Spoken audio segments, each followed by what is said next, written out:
Hello everybody, I'm Paul Beckwith and it's just a couple of minutes to midnight. I'm at my local off-leash doggy park with Newton. I'll get him over here in a minute. He's of course the star that everybody wants to see. What I want to talk about in this video is a bit about some of SpaceX rockets, and because we've had a couple spectacular failures recently with Starship, and I posted a couple videos within the last month on the effect of the low Earth orbit Starlink satellites. They have a very short lifetime, about 5 years. They're in low Earth orbit so that the internet latency is low. You can open your web pages fast if you're connected to Starlink. And the problem is that, a typical 250 kilogram satellite, it might create about 30 kilograms of aluminum oxides when it burns up in the mesosphere, 40 to 60 kilometers high. And then that aluminum oxide settles down by gravity and will eventually reach the ozone layers, which are 20, 30, 40 kilometers high in the stratosphere. Problem is aluminum oxide acts as a catalyst and it destroys ozone molecules. So we have a real threat as we load up the space above us with constellations of Starlink satellites, and other companies are looking at doing this. We might be loading up the upper atmosphere, the mesosphere, with aluminum oxides, and it can take 20, 30 years for them to descend down to the level of the ozone layer and destroy it, take it out. So we could load up the mesosphere and then suddenly, hey, why is our ozone disappearing, decades later? So that's the issue. Newton's way over there, so I'm going to get him over here, and then I'll just, you don't need to watch me for this whole video. I'll have the camera and just kind of walk around the dog park. There he comes. Newton, come here. Here he comes. Here comes my doggy. Look at this guy. Whoa! There you go. Get the stick. Go, get it. Get it. Here, can I have it? We have to learn to fetch properly. But anyway, we'll walk around the dog park, and hopefully I don't lose my dog, so I'm going to keep the camera trained on him. So let's talk all about SpaceX. And, if you followed my videos for years, I'm actually have been quite a big fan of SpaceX over the years, and also Tesla, and been impressed with Musk's companies. But of course, he's gone over to the dark side. He's become Darth Vader. So it's really, an admiration for him has turned into a very, very strong, intense dislike for the guy and what he's doing. He's been busy taking down the U.S. government, and he's had a bad, go in the last little while with, today, Tesla stock dropped 15%. It dropped from about $260 US to about 220.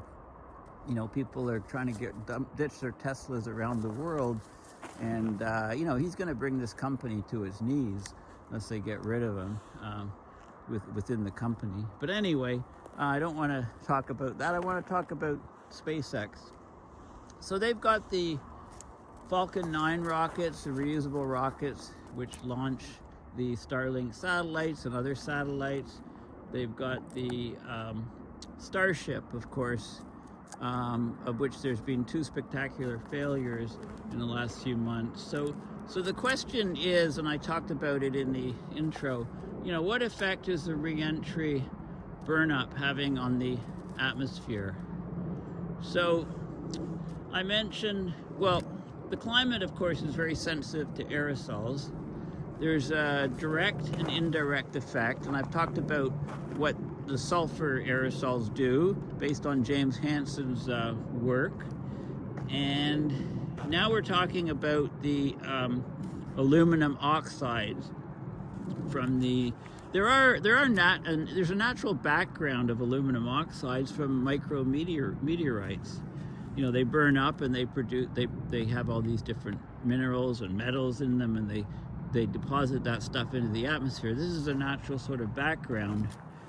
So when a satellite comes down, like a Starlink, it burns up in the mesosphere, the upper atmosphere. Well, that's the middle sphere. It stands for meso, middle.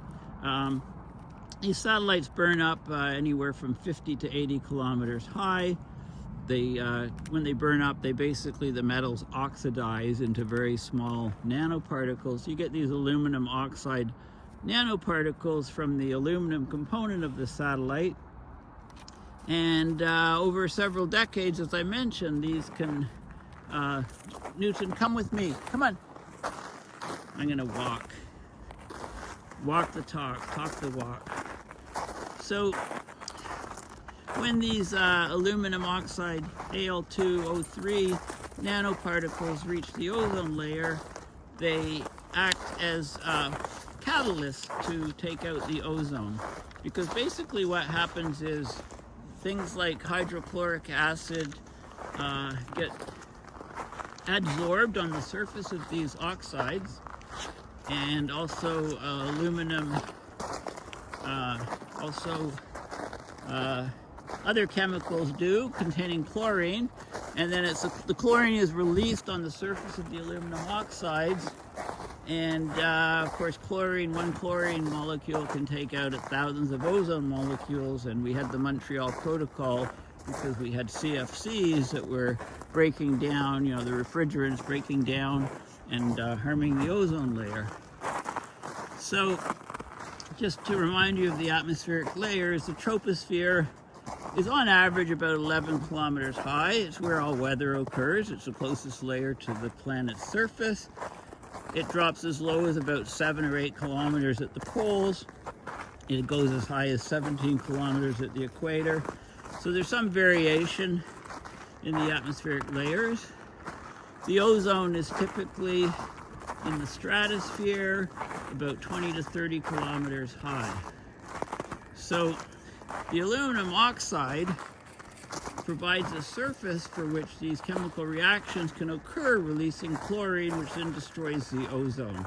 And aluminum oxide is a catalyst, so it speeds up and modifies chemical reactions, but is not consumed in the reaction, so it's still up there. So, so with the CFCs, which, Newton, what are you doing? Hey, where are you going? Come on. Look at all those doggies in the background. He wants to be part of them on the wall there. How are you going to get down if you get up? Newton, come on.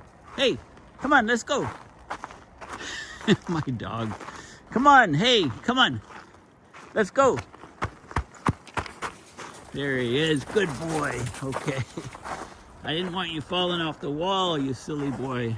I visited my mom in Oakville and went for a walk with Newton on the Bronte Pier, and there were all these ducks in the water, quack, quack, quack.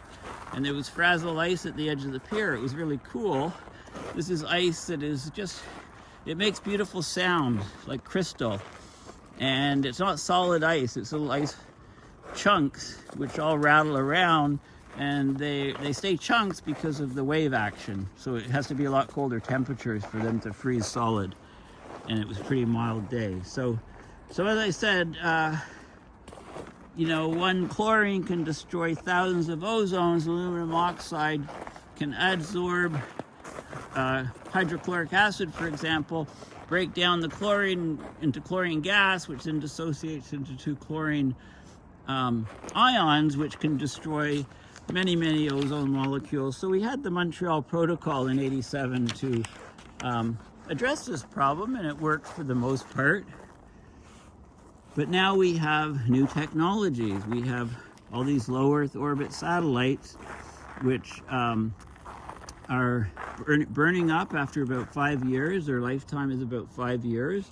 Then they re-enter and they burn up, and you don't want pieces coming and hitting people, so it's generally, there's a lot of space up there, a lot of space over the oceans.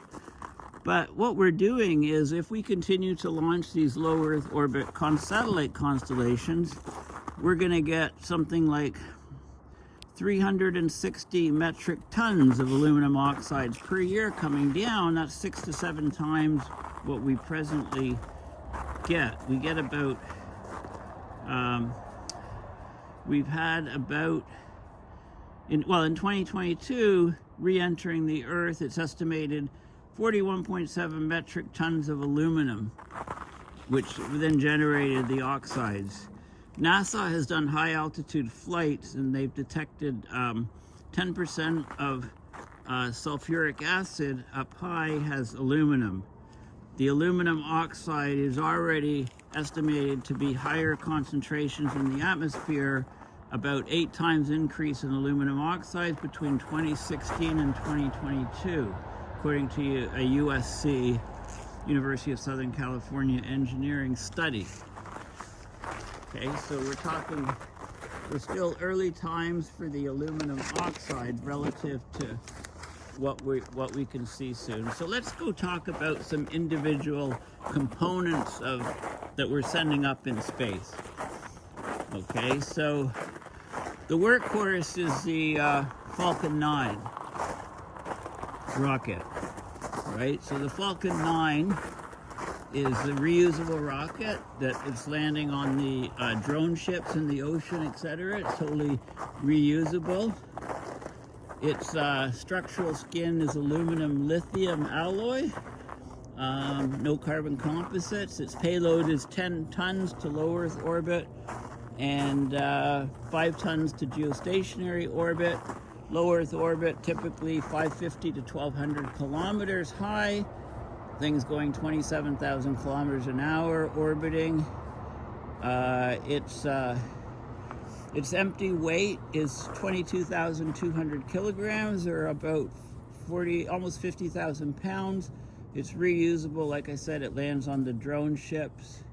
And there's a lot of new technologies in it, including FSW, friction stir welding, which can be very, very strong welds, doesn't corrode the material, it's light and it's strong. Okay, but so it's actually launching the constellation of Starlink satellites. Its mass is about 30 to 40 times that of the satellite mass. Now, the Starlink satellites are not designed to last very long. Newton, come here. We got to get away from the road. Hey, come on. He'll just follow me if I walk across here. There he comes. There he comes. There's Doggy. Go, Doggy. Go. Okay. So now I've walked into darkness, and I do need to read some of these notes because there's a lot of details, some of which I wanted to talk about. So let's talk about, here we go, there's enough light for me. So I hope you're not getting dizzy with I've got stabilization on my iPhone, so it shouldn't be too bad. I hope it's not rocking too much. So the Starlink satellites, the original version 0.9, 227 kilograms or 500 pounds. Version 1, 260 kilograms, 573 pounds. Version 2 mini, 575 kilograms or 1268 pounds. V2 full-size Starlink, 800 kilograms, 1760 pounds. So these things are launched, many of them. They orbit about 550 kilometers high, or 342 miles high. They have a design lifespan of 5 years, and they use controlled deorbiting to, i.e., in quotes, safely remove them, right? You don't want any of them hitting anybody on the head, but it's the aluminum in the satellite that's creating a problem. In January 2025, we had 120 Starlink satellites re-enter and burn up. That's 3 to 4 per day, right? The numbers are getting higher and higher. The European Space Agency is tracking 28,000 objects in space, most in low Earth orbit. We've launched 8,000 Starlinks up to now. In the last few years, there's 12,000 more that have been approved to launch, and their plan is to have a constellation of 42,000 or so. But with the re-entry rate, you need to keep launching more and more to replace the ones that come down if you want to build up your constellation.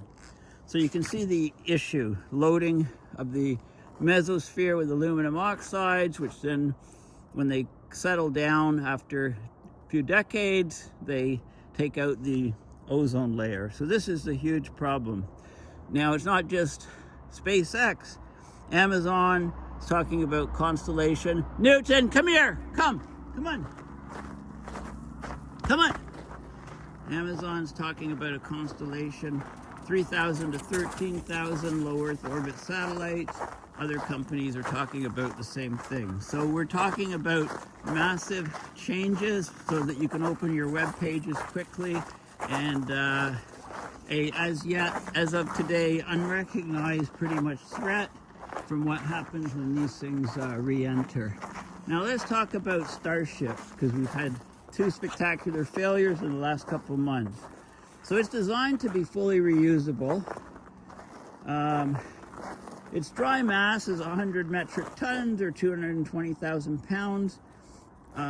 Some versions may be up to 120 metric tons, 264,000 pounds. Fully fueled mass, 5,000 metric tons, 11 million pounds. That's 40 to 50 times the weight of the empty rocket, which is amazing. It's fuel, it's liquid oxygen, LOX, methane, CH4. It's made of stainless steel mostly, which is high strength, temperature tolerant, cost effective. It's actually 301 stainless steel. It's iron, it's mostly iron, less than 0.15% carbon content, so low carbon iron. 16 to 18% chromium, 6 to 8% nickel, less than 2% manganese, and less than 1% silica. That gives it this, it's called stainless steel, so it's hardened steel.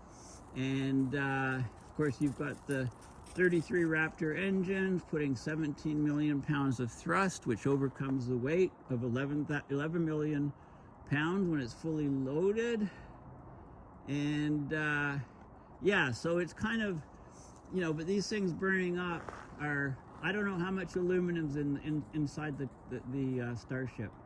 So anyway, when it's burning up, it's putting lots of stuff into the air, and stainless is a lot tougher than aluminum. When that Starship comes down, I bet you a lot of the mass is, you know, hitting the ground. I mean, we see these constellations coming, roaring over, it's over the ocean, but I'm sure that big chunks of it are hitting the ground, but the odds of hitting somebody on the head are pretty low. So it's mostly the, it's the sheer number of, Newton, come on, no, this way, come.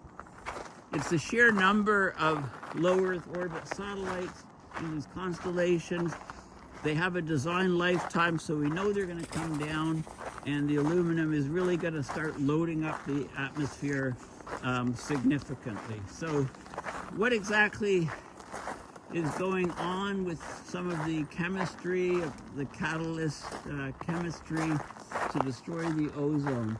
Well, the aluminum oxide, so when you see this like fireball go through the sky, it's the aluminum is oxidizing. There's not much oxygen up there, but there's enough to kind of burn up these metals, react with the aluminum, breaks it down. You get aluminum oxide nanoparticles, very small particles, nanometer size scale. It's Al2O3 is the aluminum oxide, and like I said, it acts as a catalyst. It triggers chemical reactions between the ozone and chlorine, depleting ozone molecules. It's not consumed. It can destroy multiple ozone molecules over decades. So one 250 kilogram satellite, and they weigh more than that, but just for the sake of argument, produces about 30 kilograms of aluminum oxide nanoparticles. In 2021, 17 metric tons was released. That'll be 360 metric tons of aluminum oxide released each year if we continue to build out these constellations. And that there is natural levels of aluminum oxide from the aluminum in micrometeors, but the levels from the satellites will quickly be much higher than the natural levels. So it's gonna raise it up to about 650% and higher above the natural levels will occur from these satellites. The aluminum oxide, basically nanoparticles act as a surface. So HCl, hydrochloric acid, goes to that surface, plus chlorine nitrate, ClO, they're both absorbed onto the surface.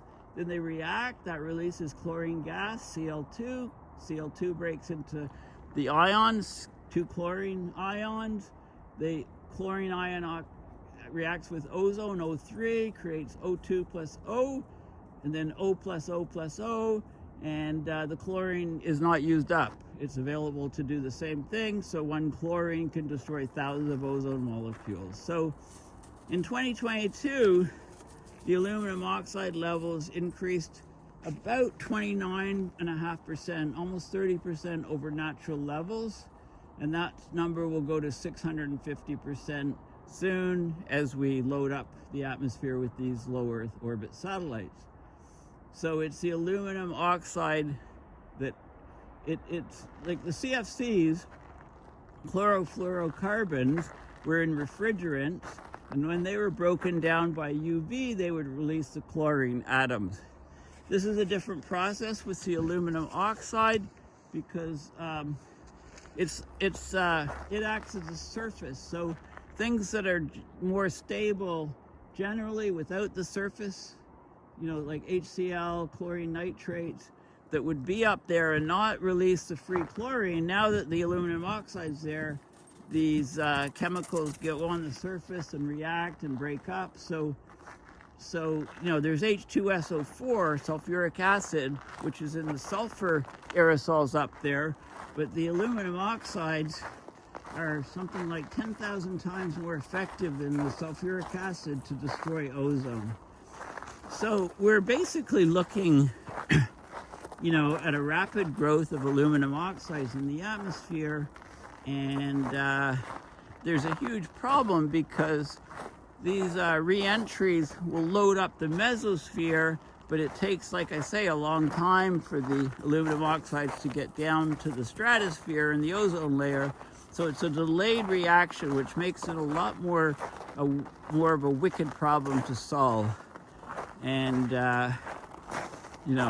we'll see what happens over the next number of years, but I'm just really flagging this issue. It needs a lot more consideration, and it's all from SpaceX and the satellite constellations that they're putting up there. Anyway, thank you for listening. My fingers on my right hand that I'm holding the camera with are kind of starting to freeze off. It's about 0 or so Celsius, 32 Fahrenheit, close to, I think it's just went below freezing, or is right at 0. So anyway, thanks for listening, and bye for now.